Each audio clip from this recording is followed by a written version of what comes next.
My name is Lesley Sparks, and I work with Hot Docs and manage the education and youth programs there. And my workshop today was on documentary film and photographs and how you can obtain critical and timely content online.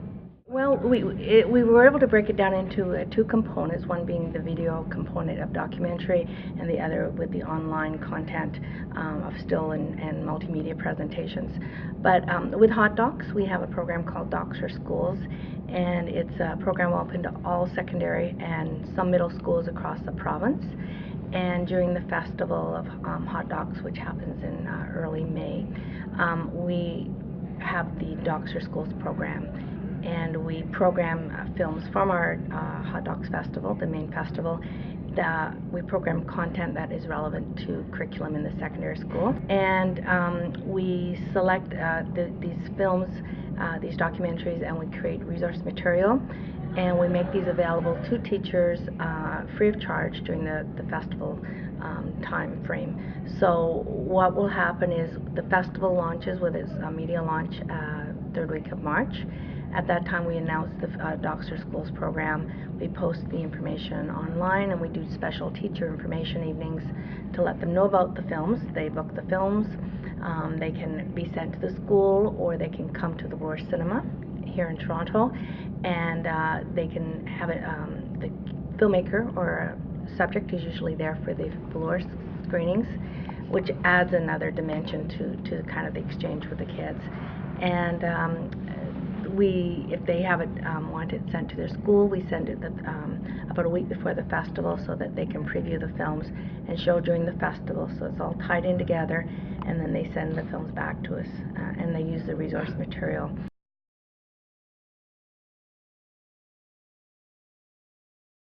This content is now. I mean, it's before its release, before it goes on into the theaters or onto the Passionate Eye or Doc Zone or any of the education programs and channels. And this film is these films engage students, and they're relevant, and they're a great catalyst for discussion. Most of these films have got what I like to call legs and many branches, so that you come and you see a film about a certain subject, yet you can go online and you can, through Facebook, through Twitter, through additional media sites or sites that the film actually produces, they're offering additional content. So nothing is done in isolation today, and that's so exciting.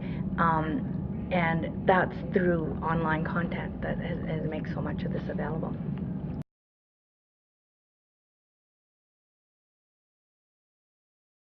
Really up to the teacher and how they see the opportunity to bring this component of the world, which is basically what we're showcasing here, into the classroom.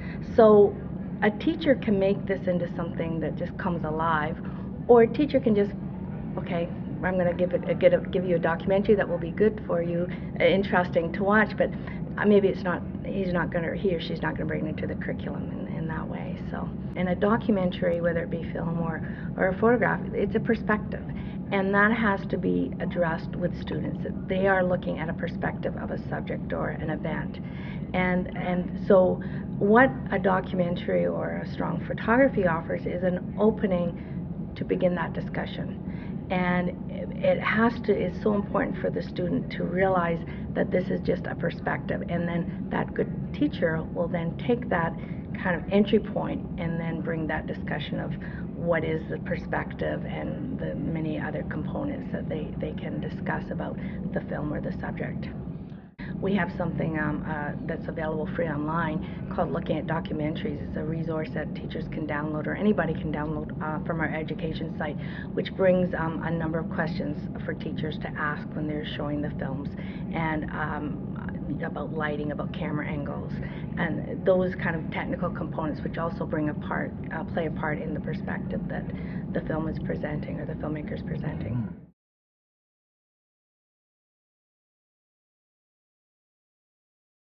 The greatest challenge teachers have is sometimes not always the content, but it's the time to find the content that's out there, and then to be able to have the equipment to showcase this. And you can talk to any teacher and they can say, oh, I don't have the, my programs are not up to date, my computers, the bandwidth is not allowed, or the board is blocking certain things. That's a huge frustration when you're trying to bring it into the classroom. But I think we have to realize that's a reality, whether we like it or not. It may be changing, and it depends on from school and school board. But that doesn't mean that we still do not become aware of this content that is there. Because as much as we need to inspire students, we need to inspire the teachers. And to see this content and to get to see it really in living color and to see it now, and I have to reinforce the now is so important. That we're kind of seeing this content as it happens, and that's a difference. That you engage in a very different manner when you have that accessibility. I'm not just reading something that's was written 5 years ago in a textbook, but I'm seeing content that is before the cultural norm and mainstream is reaching it. So those are the little things that I think can help engage. And teachers don't seem to be cookie cutters anymore. They're not turning the kids, specifically in a city like Toronto where it's so diverse. The needs are different and they range. So we want to create a platform and say, here's this content that you can now take this and mold and adapt into what you think is best for your students. And then you can look at the online image content from a multimedia component, and that's the same thing. There's just so much out there.